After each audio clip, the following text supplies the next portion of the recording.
Hi students, in this video we shall learn about origin and evolution of man or story of man from the lesson Heredity and Evolution. Man belongs to the family Hominidae of the order Primates. Human like apes belong to the same order. With the passage of time, their ancestors evolved and became more and more different.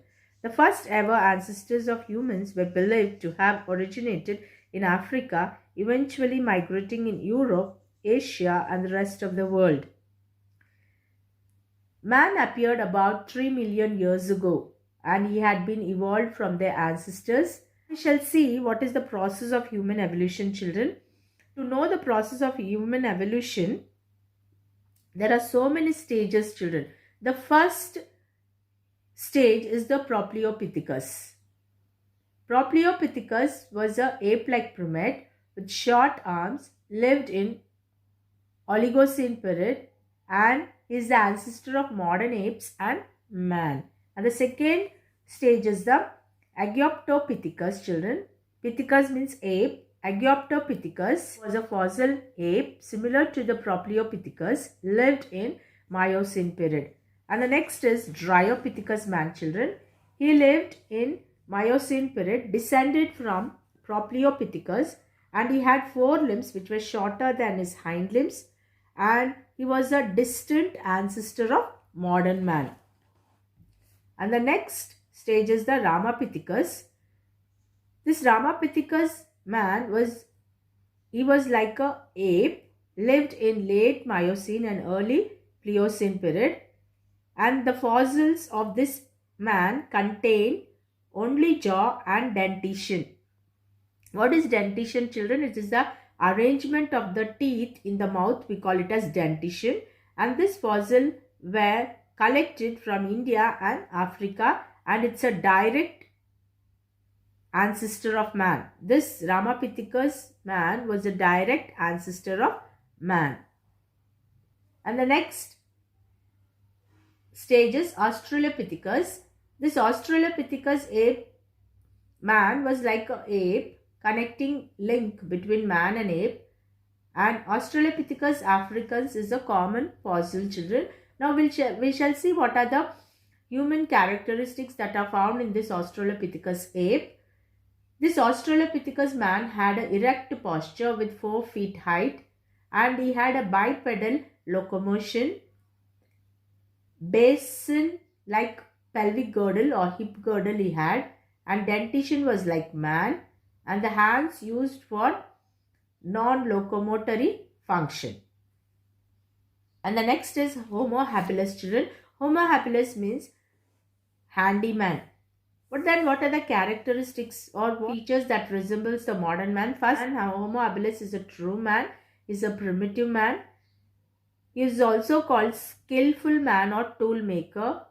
He is also bipedal in locomotion, taller than Australopithecus. He had flattened skull and is a cannibalistic in nature. What do you mean by cannibalism, children? Cannibalism is the act of consuming another individuals of the same species as their food, children. You'll understood, children? Now this Homo habilis belonged to the cannibalistic category, and these were hunters and gatherers.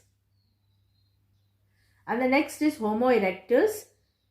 Homo erectus, he is the first true man, children. He is a primitive man.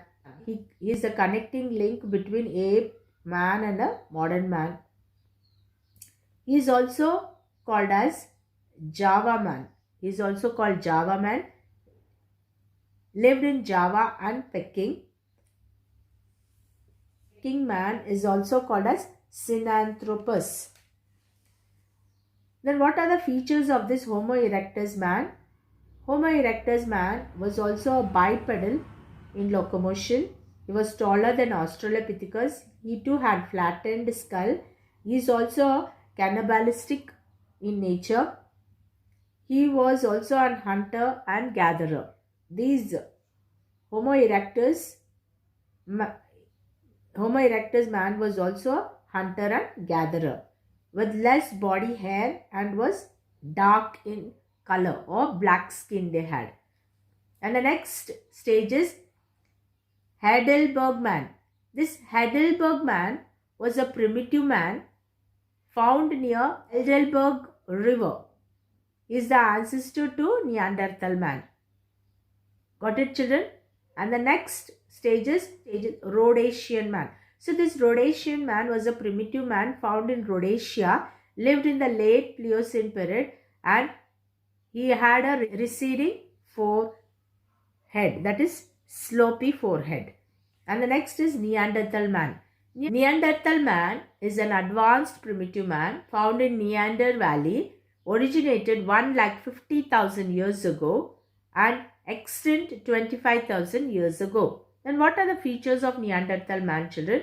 He was slightly shorter than the modern man. He had a low forehead, large teeth, skillful use of tools, and he had developed speech also for communication. The next is Cro-Magnon man. Cro-Magnon man is an extinct modern man, originated 3 million years ago and extinct 20,000 years ago, lived in Old Stone Age. He also lived in caves. Cro-Magnon man was a hunter and a gatherer. The next stage is the Homo sapien or Homo sapiens, or we call him as modern man, evolved from Cro-Magnon. This modern man evolved from Cro-Magnon, and his cranial capacity, that is the brain capacity, was 1450 cubic centimeter, that is cc. Advanced in farming techniques. He had the skill of domesticating animals, establishment of towns, and he had the presence of 4 curves in vertebral column, and was the pioneer for cultural evolution, children. He, from Homo sapiens only, we can see the cultural evolution of man started, and that divided into Paleolithic, Mesolithic, Neolithic, Bronze Age, and the present Iron Age. I hope you have understood what is the process of human evolution, children. The first process in the human evolution starts with Propleopithecus, Achyptopithecus, Dryopithecus, Ramapithecus, Australopithecus, Homo habilis, Homo erectus, Heidelberg man, Rhodesian man, Neanderthal man, Cro-Magnon man, and modern man or Homo sapien. Understood, children? Now we shall see what are the races found in the world, children, human races. How many races are there in the world? Let's investigate how many races are there. One is superior to the other, children. One race is superior than the other. The answer for this question is, it is in the mitochondria, children, which is the powerhouse of the cell. And chromosomes are inherited from the mother and father. Now these chromosomes help in carrying the genetical characters which form different races in the world.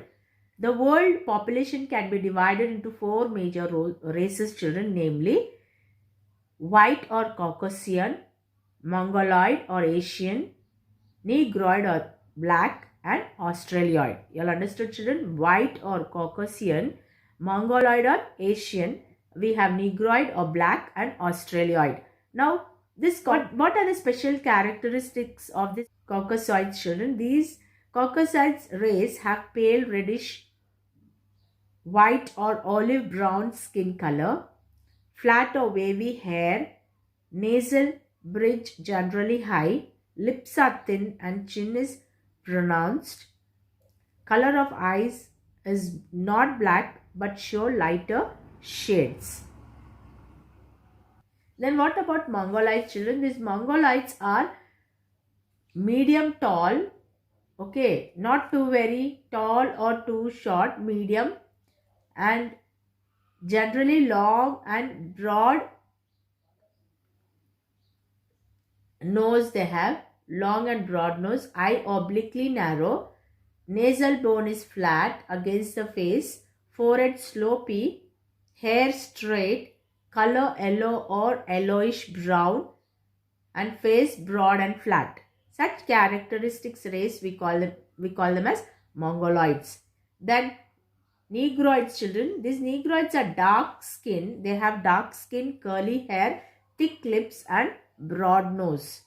And Australioids, these have woolly black hair on head or sometimes straight and wavy, skin dark or brown. What are the four races, children? We have white or Caucasians, Mongoloid or Asian, Negroid or black, and Australoids. So the whole world population is divided into these four major races. You all understood, children? I hope you have understood the origin of man. See you in the next video. Thank you.